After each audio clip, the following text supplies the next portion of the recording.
Antarctica, दुनिया का सबसे दक्षिणी महाद्वीप, हमेशा से एक राज और एडवेंचर का प्लेस रहा है। इस जगह की आइसी सरफेस, एक्सट्रीम वेदर और दूरी ने काफी ब्रेव एक्सप्लोरर्स को चैलेंज दिया। एंटार्क्टिक एक्सप्लोरेशन की कहानी हिम्मत, परसिवियरेंस और जबरदस्त डिस्कवरीज से भरी हुई है। अर्ली साउथ पोल एक्सपीडिशन से लेकर आज तक के साइंटिफिक मिशंस जो इस बर्फीली दुनिया के राज समझने की कोशिश करते हैं, ये सब इंसानी क्यूरियोसिटी और विल पावर का प्रूफ है। अर्ली एक्सपीडिशंस 19वीं सदी में अंटार्कटिका को एक्सप्लोर करना शुरू हुआ, साइंटिफिक क्यूरियोसिटी और नेशनल कंपटीशन की वजह से। सबसे पहला important expedition British explorer James Clark Ross ने 1831 से 1333 के बीच लीड किया। रॉस ने रॉस सी और रॉस आइस शेल्फ डिस्कवर करके एंटार्क्टिक रीजन के बारे में बहुत इंपॉर्टेंट नॉलेज दी।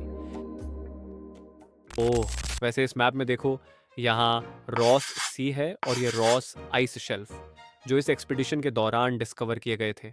और ये जो लाइन है, ये जेम्स क्लार्क रॉस का रूट है जो उन्होंने अपने सफर में लिया था।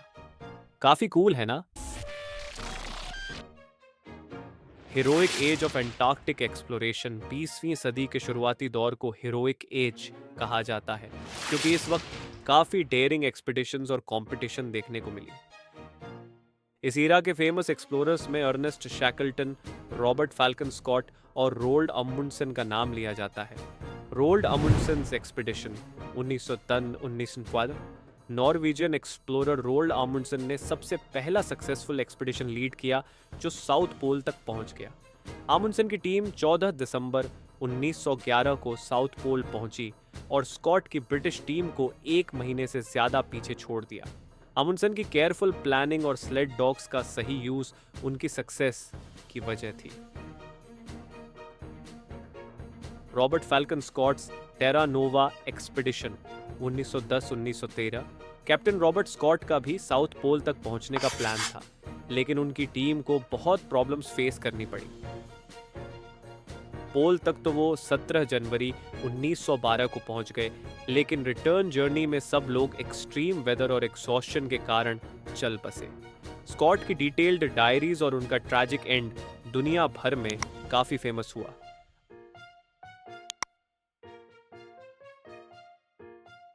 Ernest Shackleton's Endurance expedition 1914-1917। Shackleton का एक्सपीडिशन लेजेंडरी इसलिए बना क्योंकि यह एक सर्वाइवल स्टोरी थी। जब उनका शिप एंड्योरेंस बर्फ में फंसकर टूट गया तो शैकल्टन और उनका क्रू वेडल सी और साउथ जॉर्जिया आइलैंड क्रॉस करते हुए बच निकलने में सफल रहे। उनकी लीडरशिप और एंड्योरेंस अब तक ह्यूमन परसिवियरेंस का सिंबल मानी जाती है। पोस्ट हीरोइक एज और मॉडर्न एक्सप्लोरेशन, हीरोइक एज के बाद एंटार्क्टिक एक्सप्लोरेशन टेरिटोरियल क्लेम से हटकर साइंटिफिक रिसर्च पे फोकस होने लगी। रिसर्च स्टेशंस और इंटरनेशनल कोऑपरेशन का एक नया ईरा शुरू हुआ।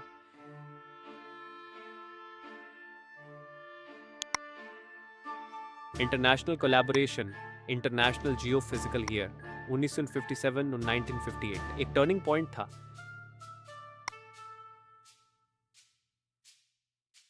जिसने एंटार्क्टिक ट्रीटी 1961 को जन्म दिया। इस ट्रीटी के थ्रू एंटार्क्टिका को पीसफुल साइंटिफिक रिसर्च के लिए डेडिकेट किया गया और यह एक इंटरनेशनल कोऑपरेशन जोन बन गया। साइंटिफिक डिस्कवरीज, मॉडर्न एक्सपीडिशंस ने एंटार्क्टिका के आइस शीट्स, क्लाइमेट हिस्ट्री और यूनिक इकोसिस्टम्स के बारे में अमेजिंग डिस्कवरीज की हैं, जैसे सब ग्लेशियल लेक्स और एक्सट्रीमोफाइल्स, जिन्होंने एक्सट्रीम कंडीशंस में लाइफ के बारे में हमारी अंडरस्टैंडिंग बढ़ाई। कंक्लूजन, एंटार्क्टिक एक्सप्लोरेशन की हिस्ट्री एक जबरदस्त कहानी है, ब्रेवरी, इनोवेशन और डिस्कवरी की।